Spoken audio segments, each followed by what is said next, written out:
예, 펜앤드마이크 시청자 여러분 안녕하십니까? 저희가 그 미래에 대한 행동이라고 하는 그 시민단체 관계자분들과 함께 조슈아 웡의 인터뷰를 지금 계속해서 준비를 해왔습니다. 그래서 아마 오늘 이 방송 중에 뭐 그간 어떤 준비 과정이 있었고 하는 것에 대해서도 좀 공개를 해드릴 수도 있을 것 같고요. 그리고 저희가 이 조슈아 웡과 화상 인터뷰를 10분 넘게 할 예정인데 그러면서 이제 서로 주고받았던 그런 그 조슈아 웡의 이 발언들을 놓고 또 함께 대화를 나눠보는 그런 시간을 저희가 준비를 했습니다. 먼저 지금 스튜디오에 나와 계시는 두 분을 여러분께 소개해드리도록 하겠습니다. 먼저 바로 얼마 전까지 통합당 최고위에서 정말 이 막중한 이 총선이 마무리될 때까지 막중한 역할을 하셨고 사실 이 우파 진영의 지지자분들께서 가장 많은 지금 애증을 보이는 정치인이 아닐까 싶습니다. 이준석 전 최고위원께서 나와 계십니다. 네, 안녕하십니까. 네, 안녕하세요. 네. 예, 그 다음으로는요. 그 미래대한 행동의 대표로 계시는 선생님께서 나와 계십니다. 안녕하세요. 네, 안녕하십니까. And first question is what is the current state of Hong Kong? Is there no threat to your own safety? With the national security law, which would be a nightmare for Hong Kong because it just turned one country, two system to one country, one system.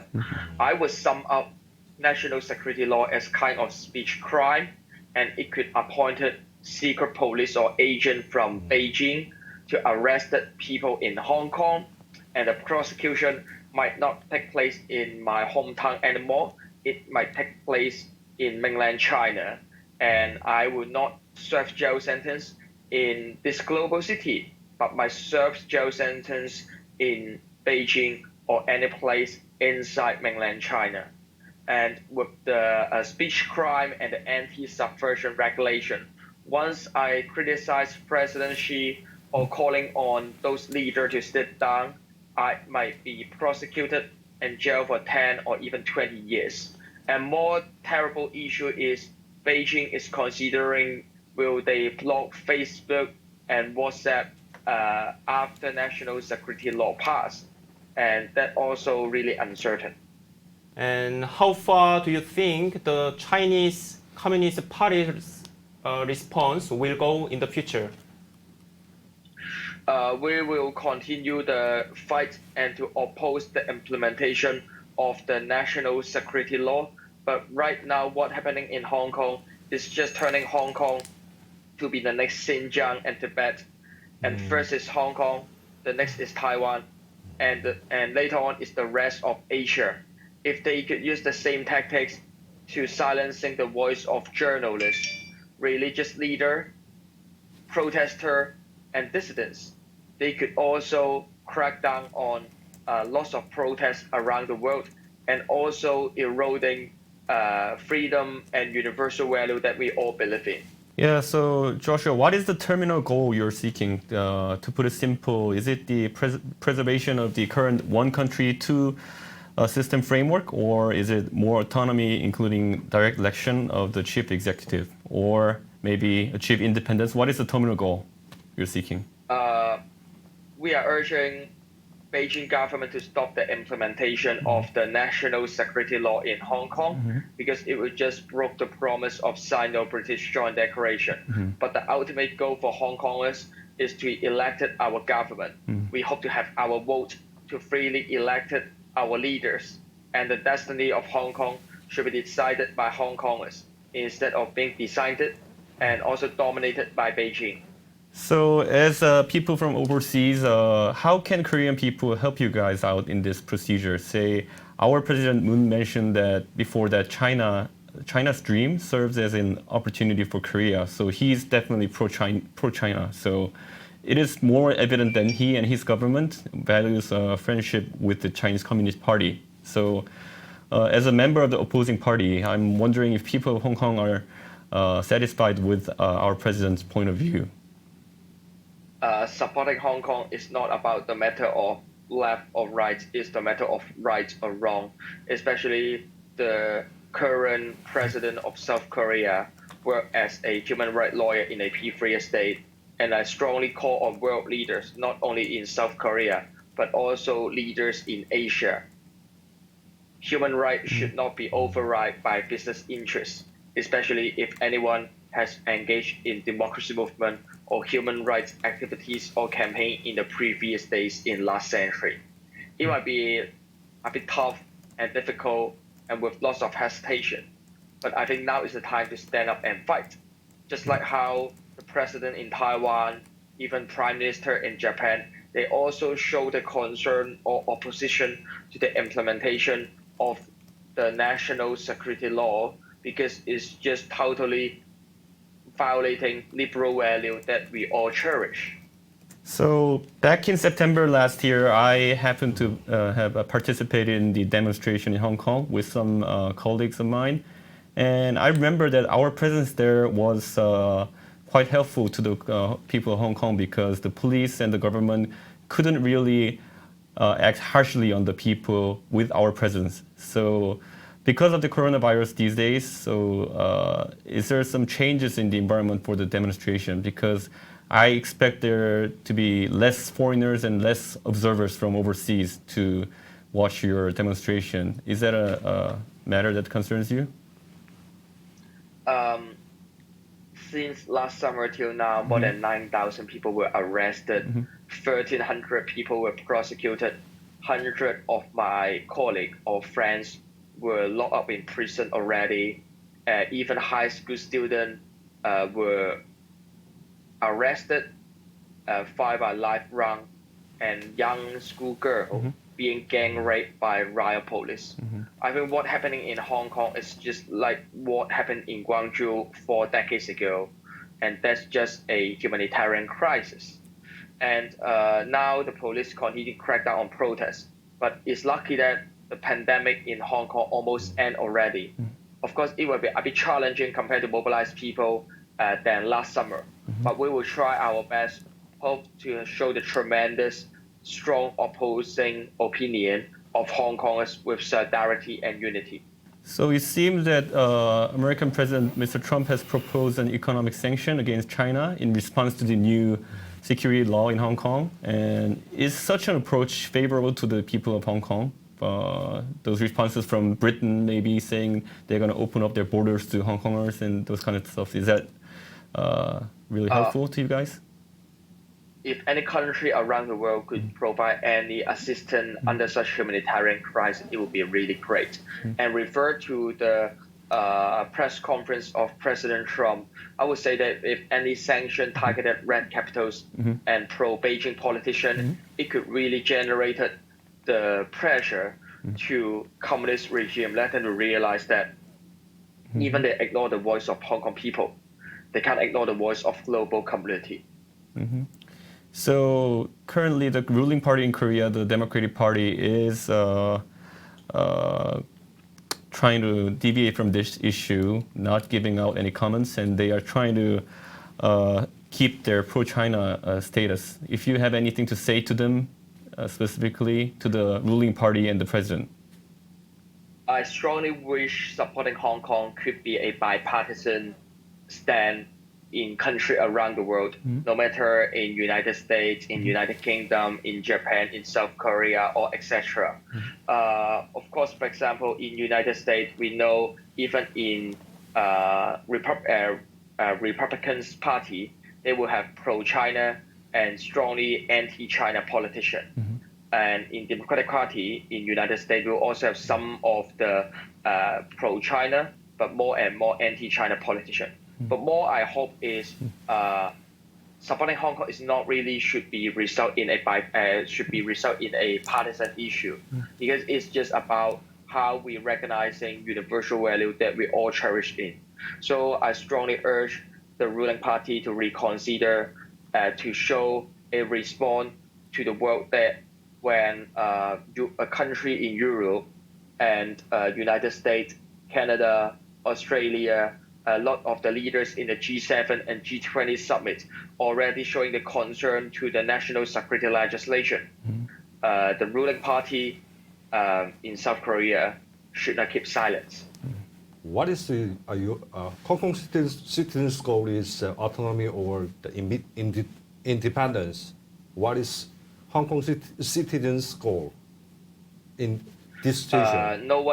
No one enjoy under the hardline rule of Beijing, and the majority consensus is to have democracy and autonomy. So how is your protest going to go on from now on? Is it going to be somewhat like last year's demonstrations, or is there going to be some changes to the manner and the methods that you're going to use?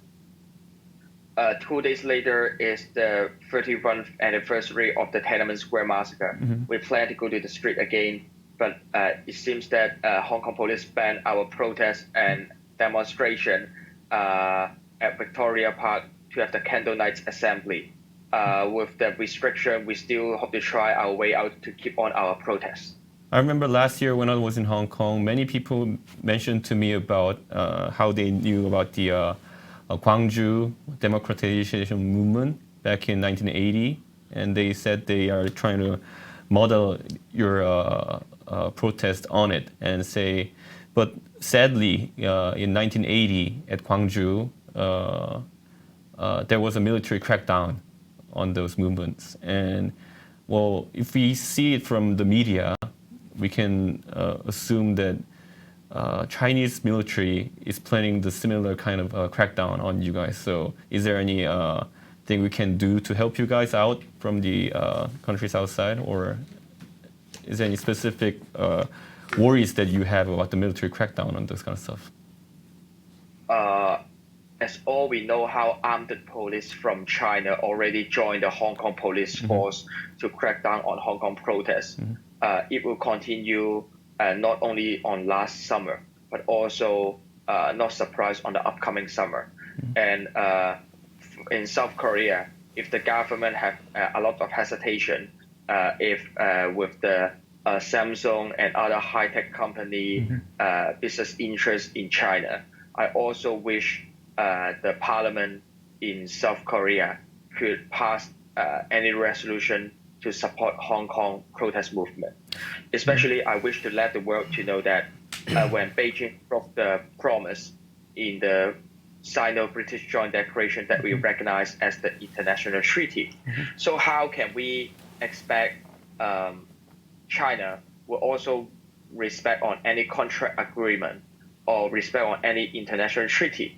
And how Beijing broke the promise in the Sino-British Joint Declaration and turned Hong Kong to be the next Xinjiang. These tactics could also apply to any contract agreement or any treaty signed between South Korea and China, and will just result in more erosion on value that we believe in.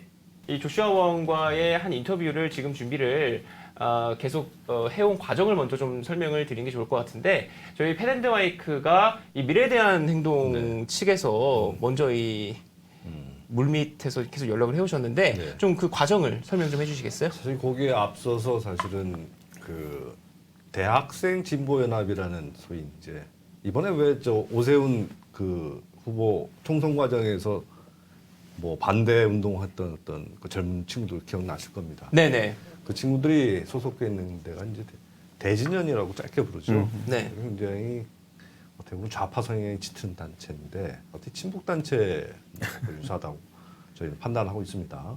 네. 그쪽에서 그 사실은 오래전부터 소위 이제 홍콩 이 노동조합이죠. 네. 이쪽하고 이제 컨택을 하고 있었고, 그런데 그 중에 이제 이 대진연 소속 그 친구 중에, 그러니까 홍콩하고 자주 컨택하던 친구가 갑자기 이 대진연에서 홍콩 민주화 운동에 대한 태도를 바꿨습니다. 그전엔 쭉 지지하다가 갑자기, 그거는 중국 정부가 오라, 이렇게 갑자기 180도 바뀐 거죠. 네. 그러니까 이 친구가 자기로서는 그게 납득이 안 되고 용납이 안 되는 겁니다. 그래서 그 친구가 이제 뭐 글쎄 탈퇴를 좀 했는지까지는 잘 모르겠는데 네. 이 친구가 이제 저희 단체로 찾아왔습니다. 그래서 저희도 그런 문제에 대해서 대진연을 깊숙이 들여다보게 됐고 또 네. 그걸 계기로 해서 홍콩 민주화 운동 세력하고 이제 접촉을 했죠. 그 과정에서 이제 조슈아 웡을 자연스럽게 저희가 이제 접촉하게 된 겁니다. 그래서 이게 지금 저희 그 염영숙 전 위원장도 그렇고 김소연 변호사 그리고 오세라비 소장도 네. 그렇고 미래 대한 행동이라는 단체와 함께 또 활동을 네. 하고 계세요. 네. 근데 지금 아마 저희 팬앤드마이크 시청자분들께서 저희 미래 대한 행동의 이대순 대표님은 지금 처음 그 소개를 해드리게 되는 것 같은데 네. 그 단체 소개도 좀 같이 좀 더 해주시겠어요?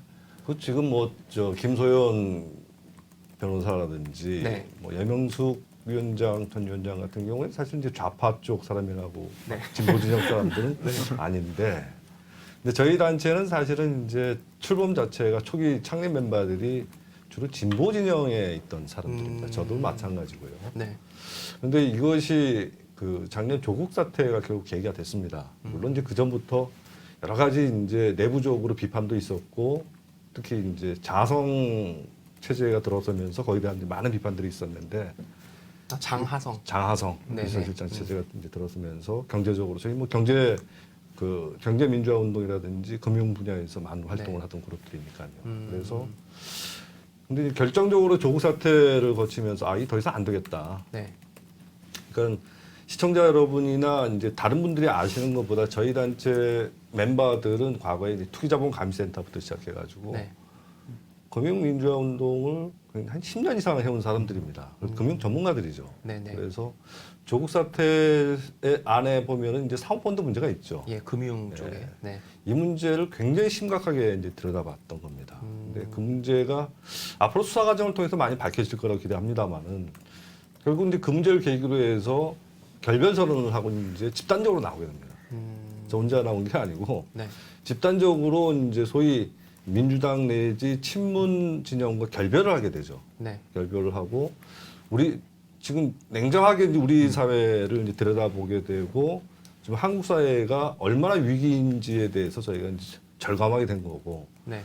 이런 부분을 이제 타파하기 위해서 뜻을 모아서 만든 것이 이제 미래에 대한 행동입니다. 근데 이 단체 자체는 말 그대로 미래에 저희는 이제 현 민주당이 정책으로나 여러 가지 인적인 거 여러 가지로 봐가지고는 여기는 미래가 없다고 생각합니다. 그래서 미래에 합리적인 대안을 만들자. 네. 그것을 행동으로 실천하자. 이런 의미에서 이제 미래에 대한 행동이 출범하게 됩니다. 이제 불과 이제 한 4개월이 채 안 됐는데요. 네.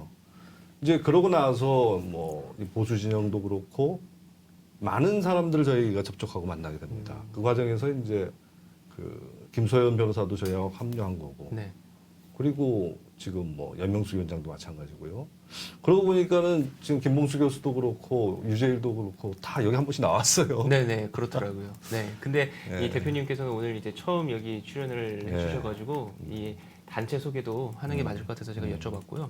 그다음에 또 사실 이준석 최고께 또 꼭 질문을 드리고 싶은 게 이 대한민국은 네. 여야 구분할 거 없이 네. 통합당, 민주당 할 것 없이 그 북한이나 그 중국과 그 관련된 시민단체 분들은 이 뭐라 그럴까요? 이 중국 정부에 대해서 어떤 이 반대 목소리, 반대 성명을 내는 것을 여야 할 것 없이 모든 정치인들이 살인다. 그러니까요. 제가 뭐 사실 왜 과거에 그렇다고 실제로 보시는지, 과거에 실제 그 어떤- 네. 한나라당 시절에 그 제 기억에는 김문수 그 당시 의원이랑 뭐 배일도 의원님인가 그때 몇 명이 이제 중국 가가지고 탈북자 관련 기자회견 하다가 네.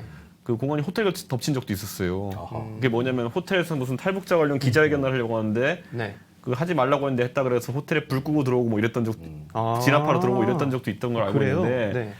그 뒤에 그래서 김문수 지사님 같은 경우에는 중국 입국이 상당 기간 동안 거절됐던 걸로 알고 있어요. 네, 그러니까 뭐 그런 어떤 좀 강압적인 수단들을 중국 정부에 쓰기 네. 때문에 아무래도 정치하는 사람 입장에서 부담이 좀 가는 게 아닌가 네네. 그렇게 생각하는데 저는 작년에 제가 홍콩 갔을 때도 가기 전에 사람들이 그 얘기 하더라고요. 너 이번에 홍콩 갔다 오면은 그런 이제 그 시위하는 분들 지지하는 입장으로 갔다 오면은 아마 중국 대사관 이런 데서 한 소리 하지 않겠느냐. 보복이 있을 거다. 네. 근데 뭐 이런 거죠. 제가 그래서 이제 원래 민주주의라는 거는 네.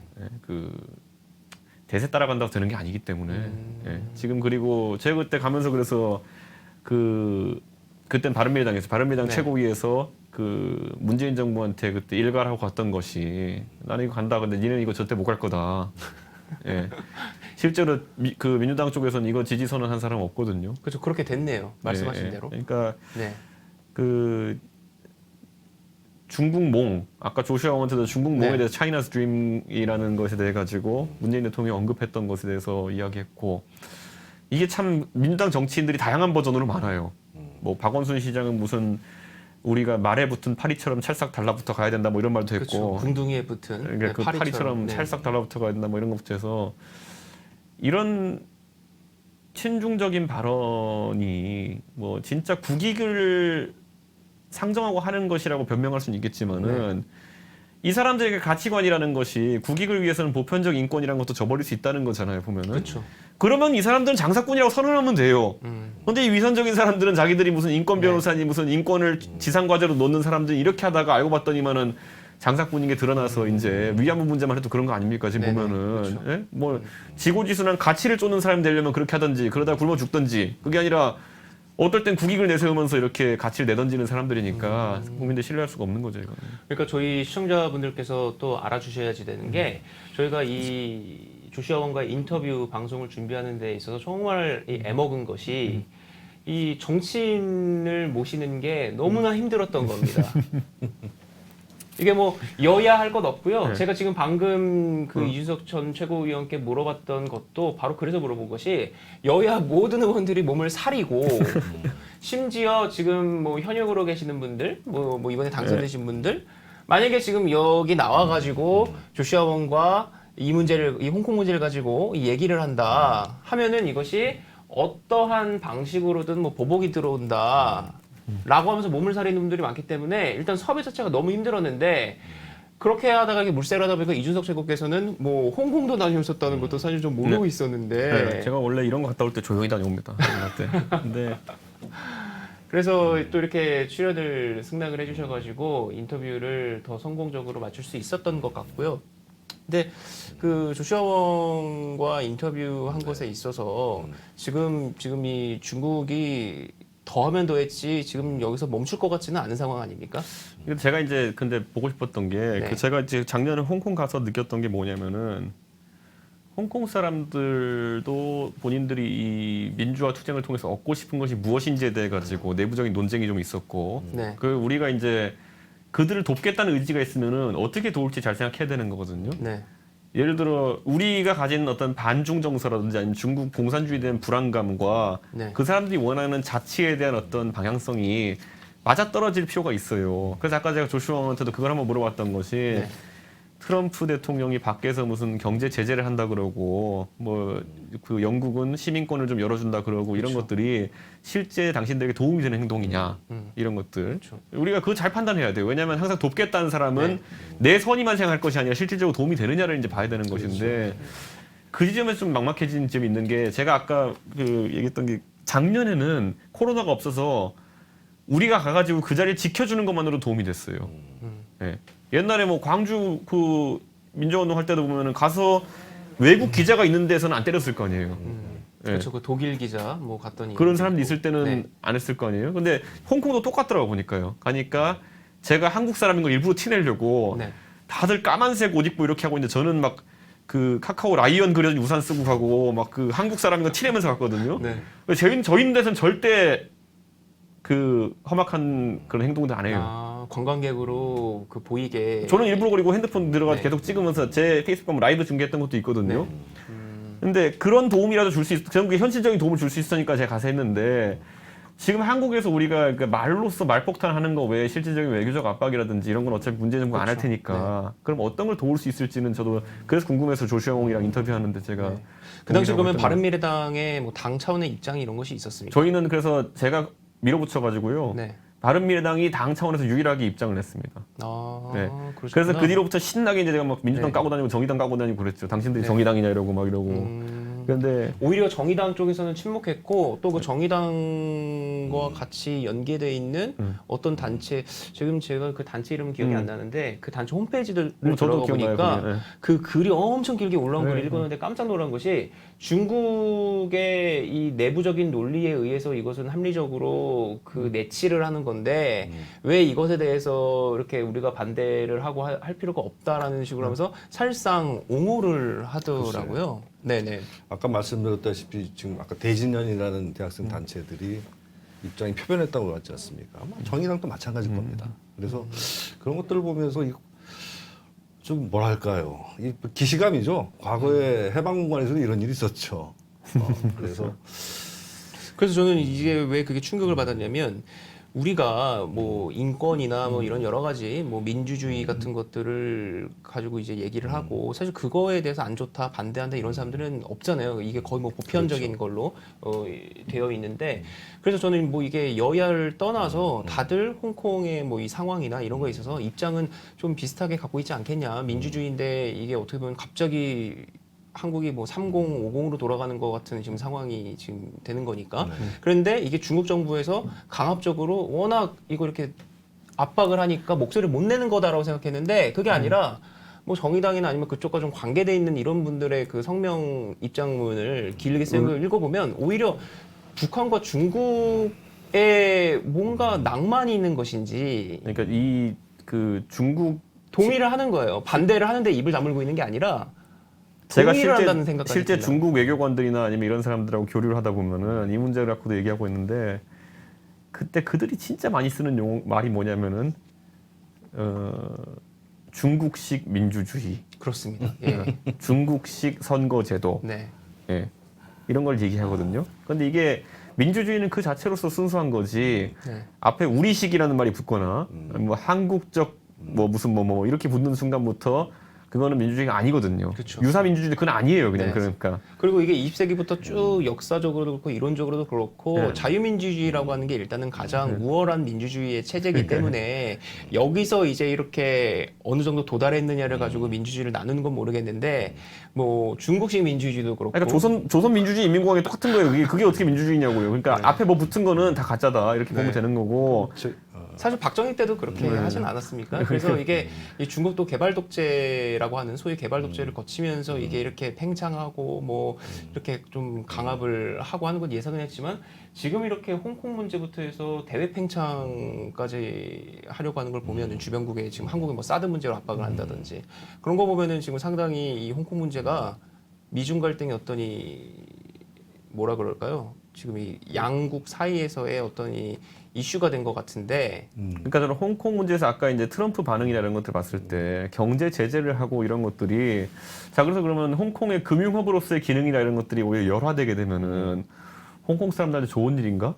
그렇죠. 왜냐하면 이 과거에 홍콩이라는 도시를 온전한 일국 양자로 가져가는 게 중국한테 황금알을 낳는 거위 같은 느낌이었겠죠. 네. 그럼 지금 그 옆에 선전을 가도 그렇고 광저우를 가도 그렇고 홍콩보다 더 큰 도시들이 이제 발달한 상황 속에서 여기를 죽여주면 오히려 홍콩 죽어주면은 중국 고마운 거 아닌가 이런 생각이 들 정도로 이게 그러니까 홍콩 사람들은 과연 여기서 어떻게 생각할지를 우리가 면밀히 알고 도구로 들어가야 되는 거거든요 지금. 지금 근데 그러니까 여러 가지 측면에서 이제 봐야 됩니다. 우리가 이제 홍콩 시민들을 이제 인권이라는 측면에서 민주주의라는 측면에서 어떻게 도울 것인가 이것도 하나 있지만 지금 홍콩 사태가 지금 한국 사회에 어떤 영향을 미치는 것인지 여기에 대해서는 면밀히 들여다봐야죠. 근데 홍콩 이번에 다들 이제 홍콩에 대해서 금융 허브로 좀 알고 있잖아요. 예? 그만큼 동부아시아에서 홍콩이 차지하고 있는 금융 어떤 허브로서의 기능이 큽니다. 근데 요새 저는 참 희한하게 홍콩 금융시장을 보면은 별 반응이 없어요. 예? 희한해요. 이 정도 되면은 굉장히 금융인들이 금융회사에 불안해서 네. 이게 뭐 널뛰기를 해야 됩니다. 근데 그게 없어요. 그렇다면은 지금 뭔가 우리가 모르는 안정책이 나와 있기 때문에 홍콩의 금융인들이 동요 안고 이렇게 있는가? 또 그것도 없단 말이에요, 사실은. 근데 오히려 어제 같은 경우에 미국에서 이제 홍콩에 있는 미국 총영사관 건물을 매각하겠다 내놨지 않습니까? 네. 이거는 어떻게 보면 정부로서 할 수 있는 미국 정부로서 할 수 있는 굉장히 명확한 시그널이에요. 홍콩에서 빼겠다. 그리고 금융은 제조업하고 다릅니다. 제조업 같은 경우에 공장 옮기려면 그 몇 년 걸려요, 그거. 네. 근데 금융은 어떻습니까? 금방 옮깁니다. 그렇죠. 내 통만 가면 돼요. 네. 어렵지 않습니다. 주변에 갈 수 있는 나라, 뭐 싱가포르도 있고 우리나라도 있고 다 있어요. 그렇죠. 그래서 너무 쉽게 빠져나올 수 있고 또 한편 홍콩 자체가 중국에서 차지하고 있는 위상을 보면은 우리나라도 그렇지만 대부분 서구 자본들이 본토로 직접 들어가는 경우보다 홍콩을 거쳐 들어가는 경우가 훨씬 많습니다. 60% 이상이에요, 이게 지금도. 네. 그런데 그 홍콩을 그런 식으로 지금 금융을 날려버리면은 네. 중국에 어떤 일이 있을지 이거 중국 정부 몰랐을까요? 알았을 겁니다. 틀림없이. 준비를 했을 거예요. 이번 홍콩 사태가 이제 촉발된 거는 과거에는 이제 범죄 인도 법이었죠. 그렇지만 이번엔 그거하고 좀 차원이 달라요. 이거는 이제 홍콩 보안법, 국가 네. 보안법이라는 걸 만들어 가지고 어떤 체제 저항하거나 그런 경우에 굉장히 추상적인 이유만 가지고도 체포해서 그럴 수 있도록 만드는 거 아닙니까? 네. 그런 법 자체가 홍콩 의회를 통해서 입법화되는 게 불가능하다고 봤기 때문에 중국 본토에서 양회에서 해버린 거 아니에요. 네. 차원이 다르죠, 사실. 이 정도 지금 중국 정부 할 때 네. 그냥 툭 하진 않았을 거 아닙니까? 예? 중국 정부도 많은 준비를 했을 거예요. 네. 그리고 이게 나온 겁니다. 그래서 지금 홍콩 사태에서 홍콩 사람들의 여기에 대한 반응 그리고 민주화 열망 이것도 중요하지만 우리가 정말 눈여겨봐야 되는 건 바로 중국 정부예요. 이들이 어떤 의도를 가지고 얼마나 심각하게 이 일을 하고 있냐는 거죠. 네. 저는 오히려 방금 말씀드린 지금 금융시장 문제에 대해서 이것이 하나의 증거라고 봐요. 왜냐하면은 정상적으로는 벌써 위안화 그 환율이 널뛰기를 하고 홍콩 주식시장 특히 이제 뭐 A 시장부터 시작해서 쑥대밭이 됐어야 돼요. 예. 근데 안 그렇습니다, 지금. 그러면 거꾸로 중국 정부가 그것을 위해서 얼마나 많은 달러를 거기다 밀어넣고 있는가. 이런 것들을 예상할 수가 있는 겁니다. 전 세계적으로 다들 아시겠지만 중국이 달러로 외환 보유가 제일 많습니다. 한 3조, 한 1,000억 달러쯤 될 거예요. 그런데 부채도 많아요. 한 2조쯤 돼요.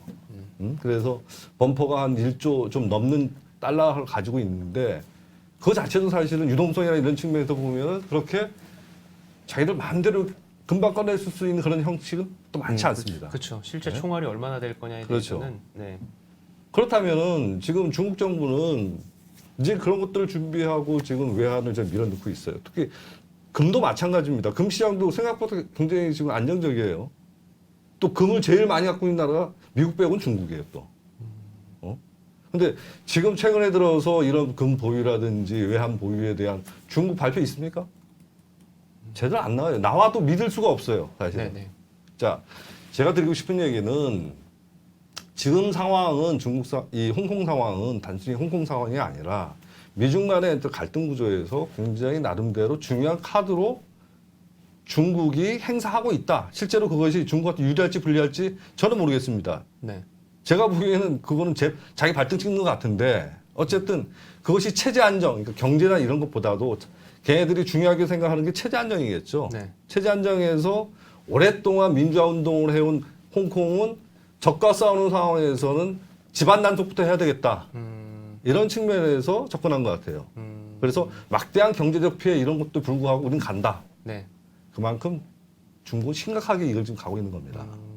따라서 지금 이 문제와 관련돼서 자기들이 한국을 포함해서 다른 나라에 대해서 압력을 넣을 건 다 넣을 거예요. 최대한의 압력을 넣겠죠. 그래서 오히려 트럼프가 이번 홍콩보안법이 통과되고 나서 중국에 대한 정책을 뭐 발표를 하겠다라고 하니까 오히려 미국 주가가 떨어지더라고요. 이게 그래서 아까 제가 이제 두 가지를 언급했었는데 조정원한테 이미그레이션 그러니까 영국의 시민권 네네. 법에도 이제 특별법을 만들어서 홍콩 사람들 네. 290만 명 정도 특별 시민으로 인정하겠다는 취지로 가려고 했다가 중국 쪽과 영국이 접근한 다음에 그게 톤다운이 됐어요. 영국 쪽에서. 그러니까 비자를 조금 늘려주는 걸로 네. 이제 톤다운이 됐거든요. 근데 그런 것들을 봐도 영국 정도가 지금 거기에 대해 가지고 그 섣불리 나섰다가 지금 발언을 제어하고 있는 상황이면은 아까 말했던 그 압박이라는 것이 네.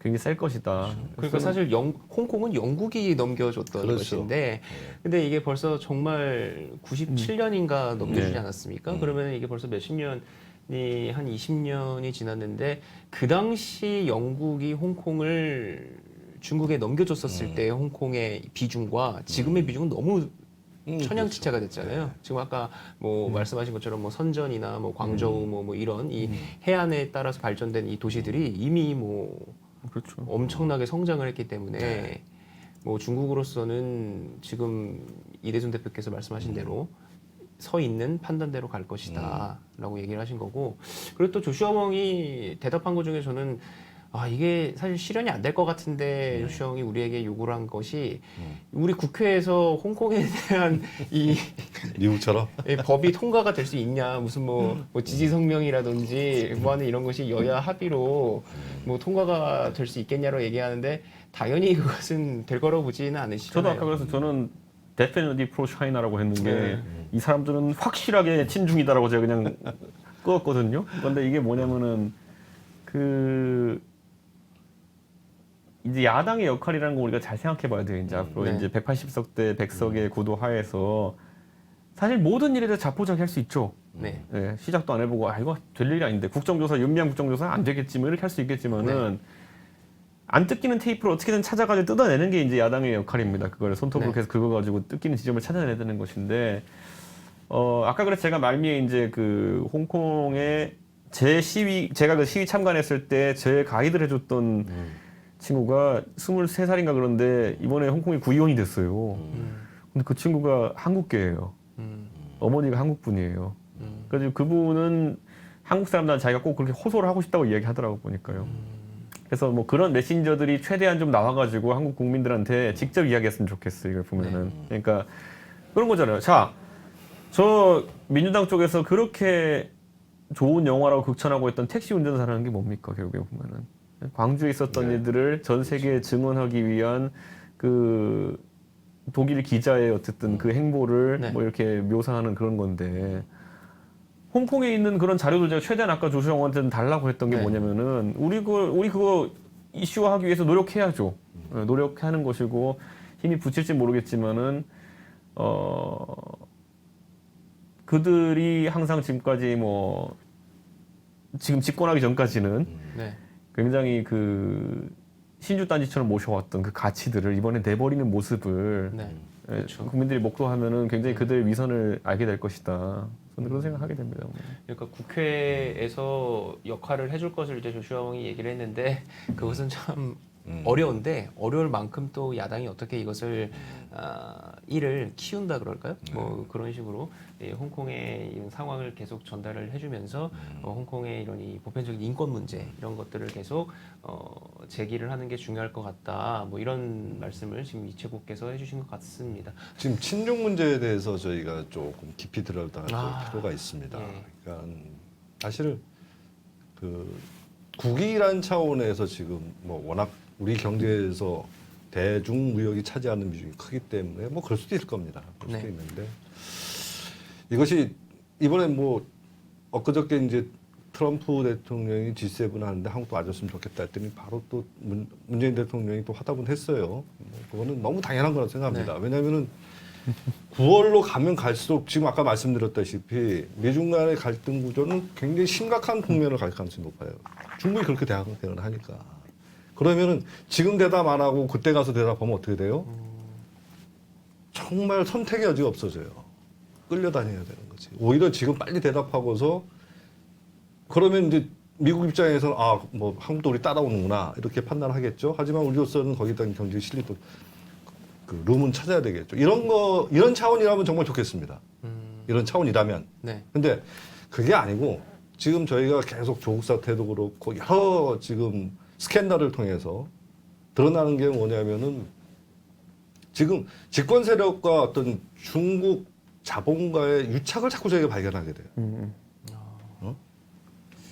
유착을 자꾸 발견하게 되면서 그 의도를 자꾸 의심하게 됩니다. 네. 이게 그런 국익 차원에서 냉정하게 내려진 판단이 아니라 그런 이해관계 때문에 지금 얽혀서 계속 우리가 이해할 수 없는 지금까지 어떤 친중적인 어떤 태도가 계속 입장이 나왔던 게 아니냐.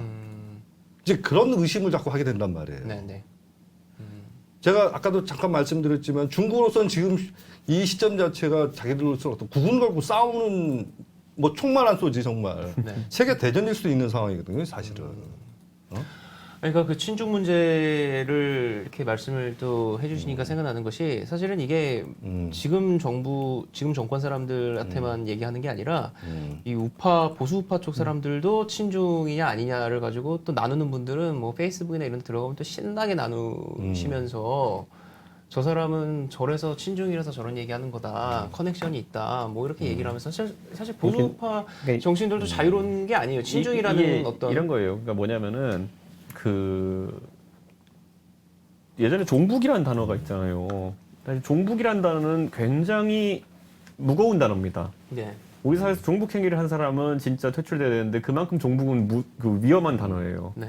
친일파다라고 남을 지목하는 것도 굉장히 무게감이 있는 행위예요. 네. 보면은 너는 친일다라는 건 친일파라는 걸 세 글자로 줄여서 그렇지 친일 반민족 행위자라고 하는 거예요. 예. 근데 그렇게 주장하려고 그러면 이 단어는 굉장히 무겁게 쓰여야 되는 거라는 거죠. 저 사람이 단순히 일본 만화를 본다 해서 친일파가 아니라는 거예요. 보면은 친일 반민족 행위를 했다는 걸 입증해야 되는 거예요. 종북도 마찬가지예요. 종북을 해가지고 종북은 뒤에 빨갱이를 그러니까 숨겨놓고 그냥 종북 빨갱이인 단순히 건데. 단순히 북한이 좋아요 이런 게 아니라 진짜 나라에 해악을 끼쳤다는 것을 보여주고 그 사람은 그렇기 때문에 굉장히 엄하게 다뤄야 된다는 것인데 네.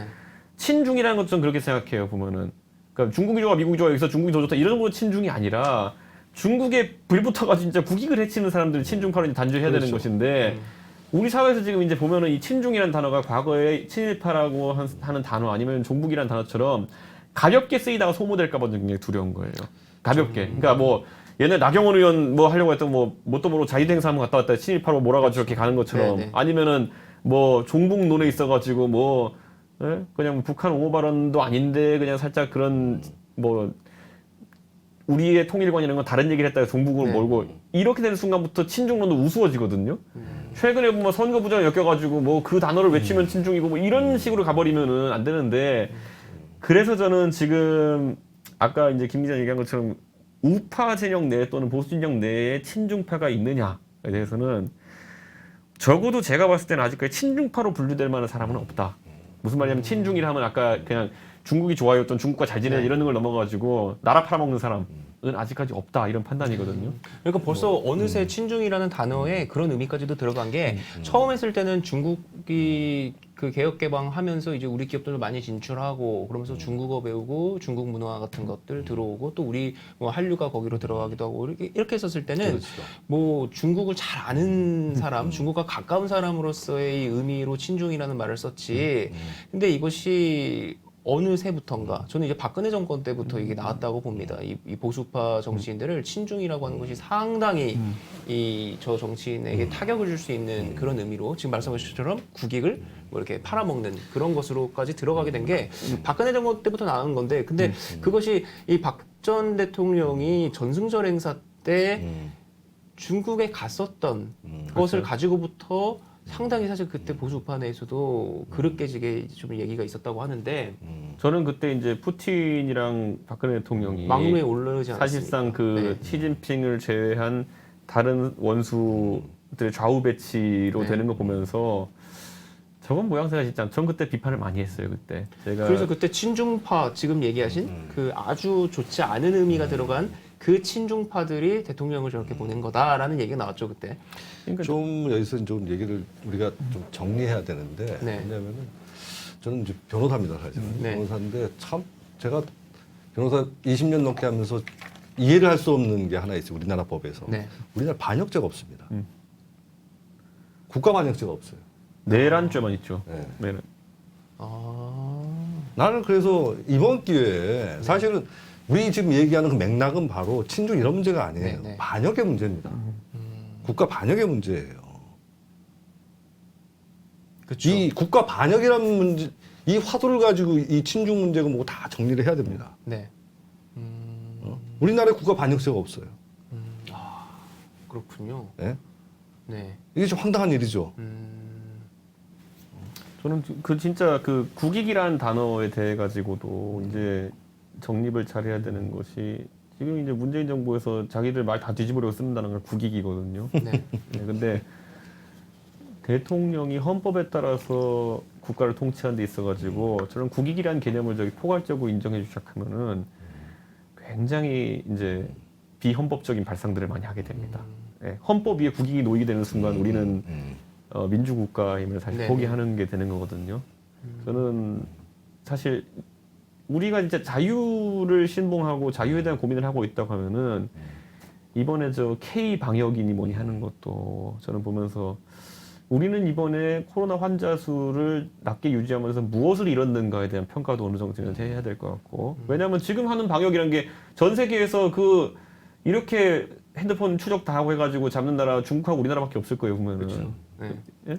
근데 과거에 유럽에서는 할 수가 없어요. 과거에 그럼 민주당이 옛날에 보면은 그 19대 국회 말에 예? 그 테러 방지법 그렇죠. 거기에 보면 그런 어떤 그거는 오히려 지금 역병이 아니라 그 국가 전복 세력에게서 나라를 지키는 데 있어가지고 국민의 자유를 기본권을 침해하는 것에 대해 가지고 자기들 필리버스터 해가지고 막았던 거 아니에요 그때. 아주 제한적인 대상을 상대로 해서 하겠다는 것도 그렇게 아까 이제 이재선 변호사님 말씀하신 진짜 반역을 하려는 사람들의 기본권을 제약하는 것에도 절대 하면 안 된다 했던 사람인데 이건 반역이 아니라 어쩌다 병 걸린 분들이에요 이건 보면은 이분들이 내가 코로나 걸리려고 한 것도 아니고 그렇죠. 우리랑 다 똑같은 시민들인데 그 중에 뭐 자기 책임이 조금 있던지 말든지 어쩌다 걸린 분들이지 범죄자는 아니라는 거예요 죄 지은 분도 아니고 잠깐 이 국익이라는 것에 대해서 저는 자꾸 용어를 혼동해서 그 사용해서 많은 문제들이 얽힌다고 보는 사람인데 국익이란 건 뭡니까? 사실은 국가의 이익이죠. 국가는 뭡니까?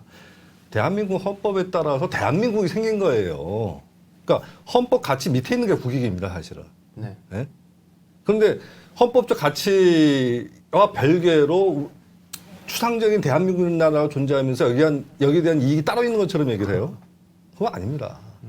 항상 국익은 헌법적 가치 안에서만 얘기해야 되는 거예요. 그러니까 국익이 아니라 지금까지 드러난 대부분의 그런 것들은 자파의 이익, 자기네 파벌의 이익이었죠 지금 보면. 그걸 국익이라고 얘기한 거죠. 근데 국익이 아닙니다. 그거. 또 조슈아 웡이 얘기한 게 이 한국의 대통령은 한국의 지도자이기만 한 게 아니라 전 세계 그리고 이 아시아의 리더이기도 한데 근데 또 이분은 또 인권 변호사 아니냐. 근데 왜 이런 거에 있어서 이렇게 침묵만 하느냐라고 얘기를 했는데 어떻게 생각하세요? 뭐 문재인 대통령이 인권 변호사 활동을 한 건 맞겠지만은 네. 뭐 예전에 뭐 선상 살인 사건 이런 것도 그렇고 모든 사건이 항상 인권의 길로 갈 수는 없겠죠 보면은. 네. 예. 그런데 그렇다 하더라도 이제는 인권 변호사 문재인이 아니라 아까 말했듯이 헌법 책에다 손을 얹고 헌법을 수호해야 되는 수호자의 입장을 봤을 때 네네. 저는 이제 그 인권 변호사는 선택적 인권 변호사를 할 자격이 없습니다. 그거는 변호사야 자기가 이 사건을 수임할지 안 할지를 네. 자기 양심에 그쵸. 따라서 그리고 자기 주머니 사정에 따라서 판단할 수 있겠지만은 대한민국 대통령이 공직에 있는 사람이라 하면 그거 하겠다고 당선된 사람이기 때문에 네. 이거는 선택의 문제가 아닙니다. 인권에 대한 부분은 예, 꼭 지키게 노력해야 되는 것이죠. 대통령으로서 그러면은 지금 뭐 국익에 대해서도 얘기를 해주셨고 뭐 친중이라고 하는 것이 특히 우파 정치인들에게 그 라벨링이 될 때 어떤 함의가 있는지도 짚어주셨는데 그러면은 지금 문재인 정권 사람들이 우리는 국익 때문에 홍콩 문제에 침묵하는 거야라고 한다면은 어떻게 대답을 하시겠어요? 그 국익 정확하게 거기에 해당하는 국익이 뭔지를 얘기를 해야 되는 겁니다. 아까 얘기한 것처럼 중국과의 경제적 관계 때문에 이 정도의 국익이 있다. 그래서 우리가 이런 포지션을 갖춰야 된다. 이렇게 얘기해야 되는 거지. 네. 뭉뚱그려서 얘기하면 안 됩니다. 근데 지금 아까 말씀드린 것처럼 중국하고의 무역량만큼 사실 미국이나 일본과의 무역량도 그만큼 많아요. 사실은. 또 지금 베트남이나 이쪽이 급격하게 올라오면서 사실 중국하고 그것들이 상대로 많이 줄고 있습니다. 네. 자, 그리고 또 이게 어떻게 보면은 중국도 중국이지만은 미국하고 중국이 지금 싸우는 거 아니에요. 거기서 우리가 어떤 균형점을 지킬 것인가 문제란 말이에요. 네. 그러면 엄연하게 국익이라면 양쪽의 이익을 한번 따져봐야죠. 이런 합리적인 과정이 있다면 전 그 얘기 인정해 줄 겁니다. 근데 이런 합리적 과정이 일체 없어요. 그냥 막연하게 중국과의 관계가 중요하기 때문에 그런 국익 차원에서 이렇게 얘기해 버린단 말이에요. 그럼 미국과의 관계는? 그렇죠. 그러니까 우리가 그 예를 들어 욕쟁이 할머니 맛집 같은 데 가면은 네. 욕쟁이 할머니가 누구한테나 욕을 하는 거 알기 때문에 욕 듣고도 별로 기분 안 나빠요. 그 사람 원래 그런 사람이거든요. 그 밥은 맛있으면 된 거고. 네. 그러니까 우리가 지금 예를 들어 문재인 정부가 실용주의 정부를 선언하고 우리는 오로지 하나 우리의 경제적 이익만을 놓고 가겠다라는 걸 선언한 상태면은 이리 기고 저리 기고도 아무도 뭘 안 해요. 예. 그런데 우리는 도덕적으로 우월한 정권, 탄핵을 통해 출범했기 때문에 우리는 니네보다 도덕적으로 우월해. 그리고 우리는 인권을 챙기는 사람들이야. 뭐 이런 주장을 한 다음에 대상에 따라 선택적으로 적용하는 거.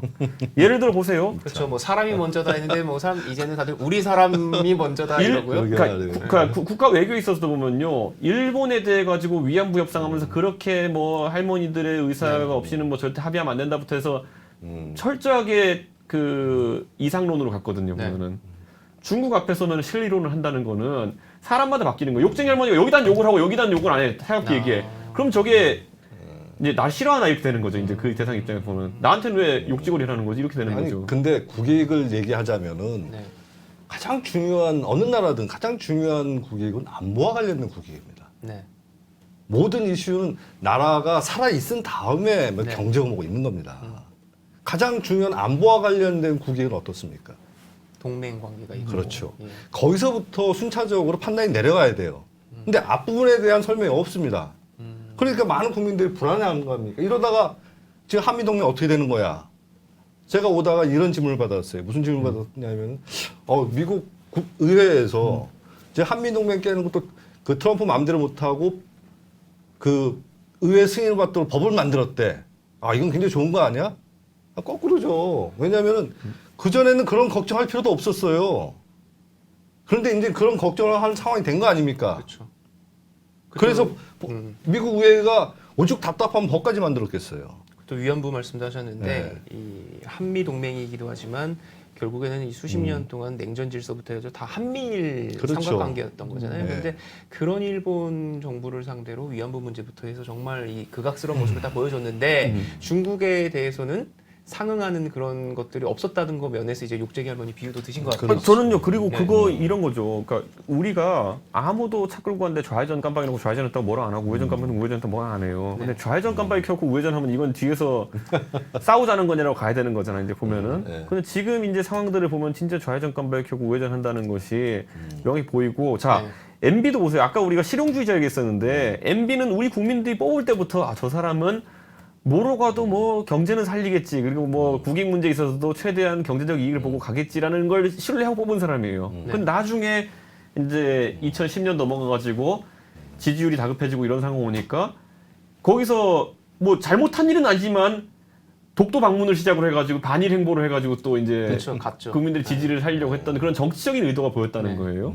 그랬기 때문에 많은 사람들이 그때 MB는 우회전 깜빡이 켜고 좌회전했다고 생각하고 있는 것이고, 저는 이 문제에 대해서 이렇게 봐요. 그러니까 지금 정부가 노무현 정부가 했던 것처럼 좌회전 깜빡이 켜고 우회전 켜는 모습들이 하나씩 나오는 순간부터 많은 국민들이 이제 그 지지했던 사람들도 네. 비판적인 시각을 보낼 것이다. 우리가 오늘 그 조슈아 웡하고 인터뷰를 하지 않았습니까? 네. 그럼 만약에 지금 문재인 정권이 아니라 지금이 이 우파의 보수, 이 우파 정권이 들어선 상태에서 홍콩 사태가 이렇게 터졌다. 그러면은 어떤 입장을 한국은 냈을까요?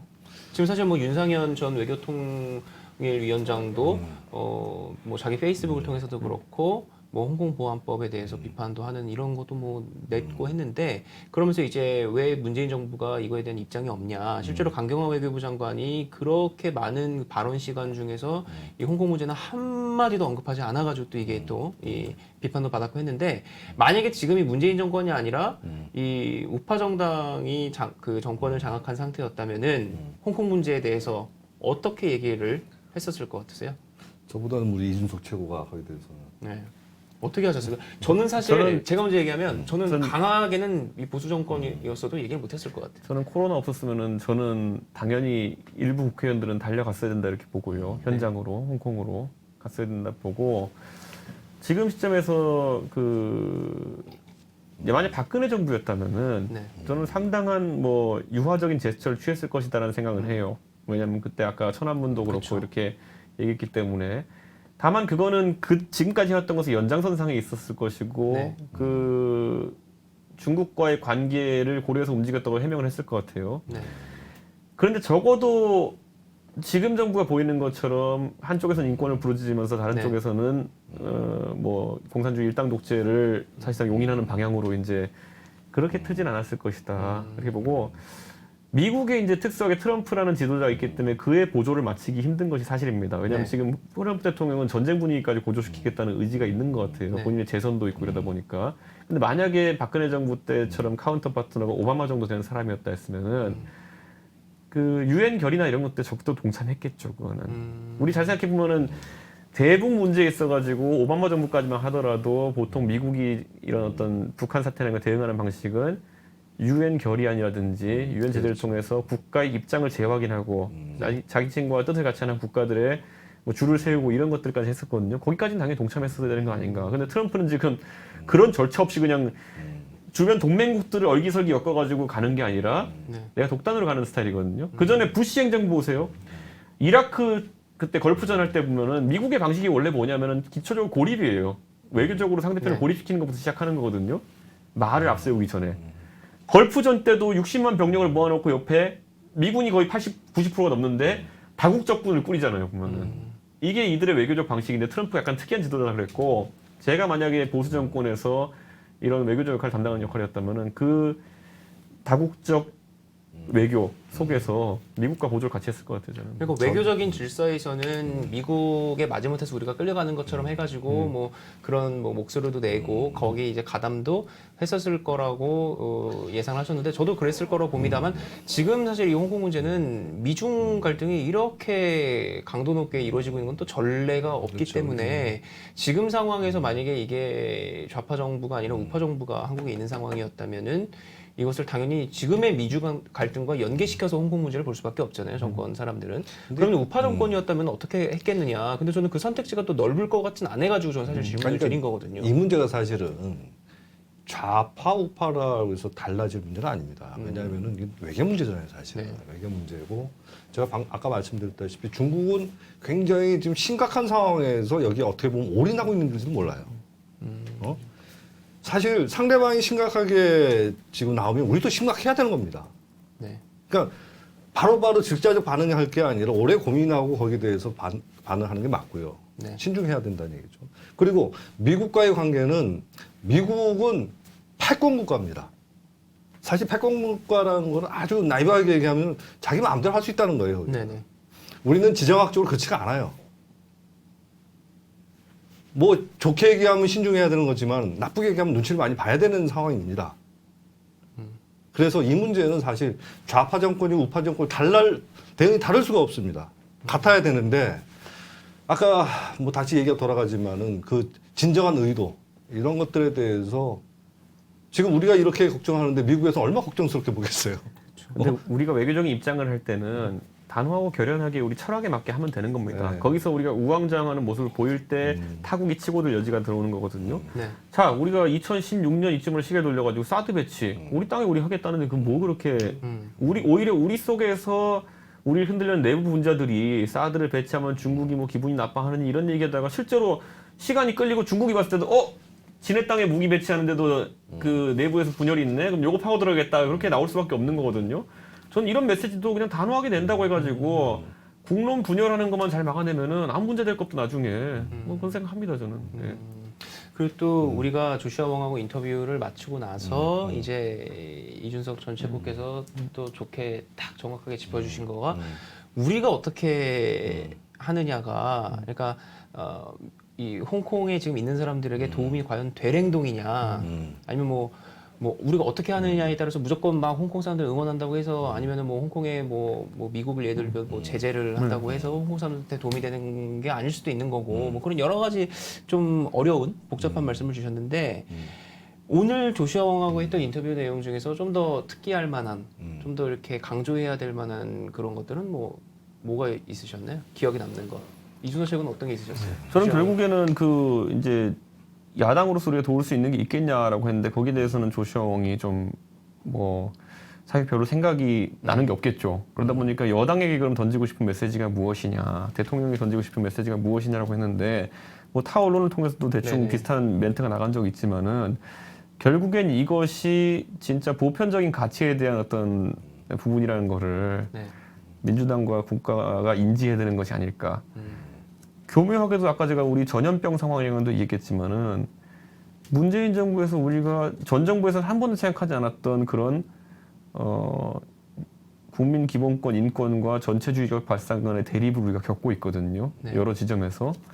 앞으로 그런 것들이 발생했을 때 국내외에서 어떤 철학을 세울지를 좀 문재인 정부에게 물어야 되고, 적어도 홍콩 사람들이 원하는 것은 뭐 한국군이 파병되고 이런 거 원하는 사람 아무도 없을 거 아닙니까, 보면은. 그러니까 외면하지 말아달라라는 얘기가 얼마나 절박한 얘기인가. 네. 예, 외면하지 말아달라. 저는 뭐 최소한 그 정도일 수밖에 없다고 저는 상당히 봅니다. 네. 결국 중요한 건 거기서 대규모 학살이 일어나서는 안 됩니다. 그러니까요. 그런 것들은 뭐 체제를 떠나서 인류 보편적 가치로서 막아야 돼요.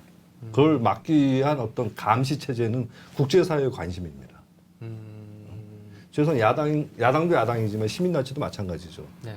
이런 부분에 대해서 천안문 같은 사태가 다시 일어나면 안 돼요, 사실은. 중국이 아무리 절박해도 네. 그건 할 수 없다는 어떤 마지막 선은 우리가 만들어줘야 되는 겁니다. 그게 국제사회 역할이겠죠. 그렇군요. 참 이게 또 이 조슈아 웡의 입장이 있고 사실은 또 한국은 우리가 또 국인 얘기도 했듯이 또 한국의 입장도 있지만 또 그렇다면 홍콩 문제를 뭐 아예 뭐 방관하고 어떤 목소리를 또 내지 않을 이유도 사실은 없는 거고 그렇죠. 하기 때문에 좀 어떻게 보면 좀 이게 두서없는 이런 이 프리토크를 계속 하게 된 것 같은데 혹시 마지막으로 한 말씀씩 더 해주시겠어요?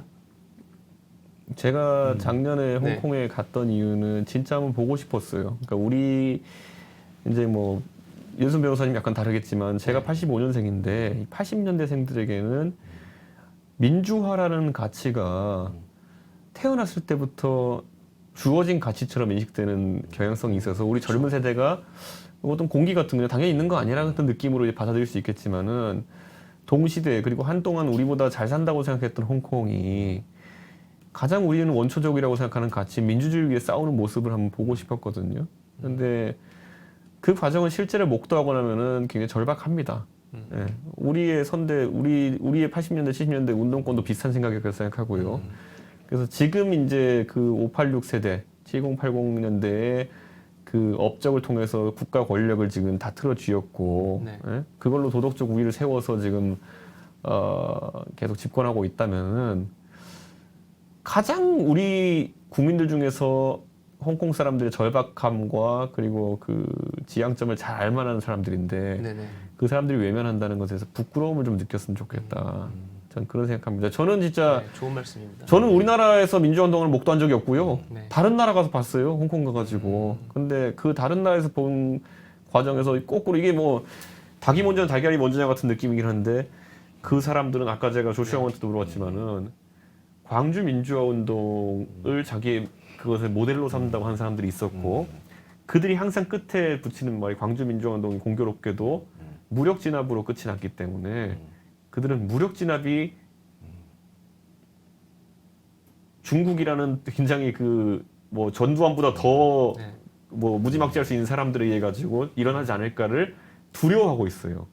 그렇죠. 그러니까 사실 또 근데 광주 문제 같은 경우는 보면은 분명히 정말 극단적인 그 과정을 거쳤잖아요. 그러니까 이 그- 시민들의 저항이라고 하는 것, 이 보편적인 이 시민들의 이 저항 정신 이런 것도 이 광주 문제는 계속해서 이제 그러니까요. 영구적으로 남을 시민들의 저항이지만 분명히 또 남아 있는 자료는 이 시민들이 막 총을 쏘고 막 했었던 이 무력으로 하니까 전두환이 때 더 무력으로 해버렸는데 지금 근데 이제 홍콩은 뭐 총을 들고 뭐 이러고 지금 이 중국군과 싸우고 있지는 않은 상황인데. 뭐 저는 지금- 근데 홍콩의 민중이라고 해가지고 만약에 진압이 들어갔을 때 다르게 반응할 거란 보지 않고 지형적으로도 홍콩은 광주는 오픈된 도시잖아요. 근데 여기는 제가 그때 시위할 때 봤더니만은 진압 경찰이 터널하고 페리 터미널하고 지하철 몇 개 막으니까 완벽히 봉쇄가 돼요. 그럼 봉쇄된 도시에서 발생할 수 있는 진압이라든지 아니면은 인권 유린이라고 하는 것은 광주보다 더 할 수도 있다. 그렇기 때문에 저는 그걸 우려해야 되는 시기다 이렇게 봐요. 저는. 그러니까 네, 그 말씀은 사실 저도 이제 당연히 이 민주주의나 이런 것이 당연하게 생각을 했고, 근데 또 옛날에 막 체육관에서 대통령을 뽑았다고 하는 건 정말 우리는 상상도 할 수가 없는 건데, 홍콩은 그렇게 영국 밑에서 자유화와 이런 이 자본주의 이런 걸 향유하다가 갑자기 지금 계속해서 이 일공양제라고 하는 것이 다 거짓이라는 게 드러나면서 지금 확 그 베이징으로 쏠려 들어가고 있는 거잖아요. 그러니까 그 상황에 대해서 누구보다 이 뭐 민주주의 운동을 했다고 하는 그 세대 전체가 갖고 있는 어떤 이 그 세대 전체의 어떤 이 정신성이나 이런 걸 놓고 봤었을 때는 분명히 지금 얘기를 더 공감을 해서 할 것 같은데 왜 안 하느냐. 이런 말씀이신 건데 그거 어떻게 생각하세요? 사실 지금 연배가 지금 또 가장 또 어른이시기도 하셔가지고 뼈 아픈 얘기입니다. 뼈 아픈 얘기. 요새 말 뼈 때리는 얘기죠. 뼈 때리는 얘기인데 저는 이런 얘기를 좀 하고 싶습니다. 지금 우리 세대가 너무 자유민주주의에 대해서 당연한 걸로 생각하는 게 아니었나. 그러니까 사실은 우리나라에서 자유민주주의는 우리 손으로 스스로 쟁취한 게 아닙니다. 그렇죠. 어느 날 갑자기 왔죠. 그걸 너무 당연하게 생각을 했어요. 자, 이번에 이제 홍콩은 앞으로 뭐 어떻게 정리될지 모르겠습니다만 지금 우려하는 대로만 전개된다면은 홍콩이 더 이상 이제 자유민주주의 도시가 아닐 겁니다. 국가 통제하에서 뭐 그런 여타 이제 중 도시처럼 돼버리겠죠. 아까 제가 안보 외교는 경제보다 늘 우선하는 가치입니다 말씀드렸습니다. 그런 것들을 우리가 아마 생생하게 보게 될 것 같아요. 또 하나는 뭐냐면은 이 문제와 별개로 지금 우리 이 코로나 때문에 경제가 숙대화됐죠. 또 우리나라 이 금융이 사실은 이 자금 회전율이라 신용 뭐 신용 승수나 이런 것들 뭐 미국보다 높아요. 그 정도로 어떻게 보면 굉장히 빨리 돌아가는 금융이 빨리 돌아가는 회사입니다. 그리고 금융 규모가 국가 규모에 비해서 굉장히 커요. 그런데 홍콩이 금융시장이 착살납니다. 우리 금융의 어떻게 보면 멸칭이기도 하지만 이게 세계 지갑이에요. 그만큼 다국적 기업이나 이 헤지 펀드들이 우리나라 이 금융에서 쉽게 돈을 인출해 갈 수 있는 구조입니다. 따라서 지금 제가 보기에는 이제 뭐 9월까지 갈지 모르겠습니다. 엄청난 지금 금융위기가 올 가능성이 매우 높아졌습니다. 여기에 대해서 뭐 당국도 그렇고 굉장히 비상한 지금 준비를 해야 될 겁니다. 그냥 홍콩 시장이 지금 저기 그냥 안전하고 이렇게 생각하면 절대 안 된다는 거죠. 왜냐하면은 저러다 갑자기 실탄 떨어지면 어떻게 되겠습니까? 중국에서 어떤 사태가 터지겠어요? 그것도 예상을 해야 되는 겁니다. 그래서 또 오늘 이 말씀들이 만약에 홍콩 문제가 좀 계속 더 심각해지고 뭐 그러질 않길 바라지만 유혈 사태까지도 계속 벌어지고 하면은 이거는 이 우리 한국 국민들에게도 분명히 어떤 정신적인 전 영향을 줄 것 같은데 이건 또 이제 문재인 정권의 어떻게 보면 압박일 수도 있고요. 이런 거에 대해서 뭐 민주주의 뭐 이런 뭐 촛불 정권 뭐 이런데 왜 침묵하느냐 이러면서 이게 오히려 도리어 더 압박이 될 수 있는 그런 상황이 전개가 될 것 같아서 이 야당의 역할이 또 중요하다 해서 또 이준석 최고께 또 이렇게 말씀을 드리면서 네 오늘은 그러면 방송 여기까지 마치도록 하겠습니다. 네 출연해 주셔서 감사합니다. 예, 감사합니다. 예.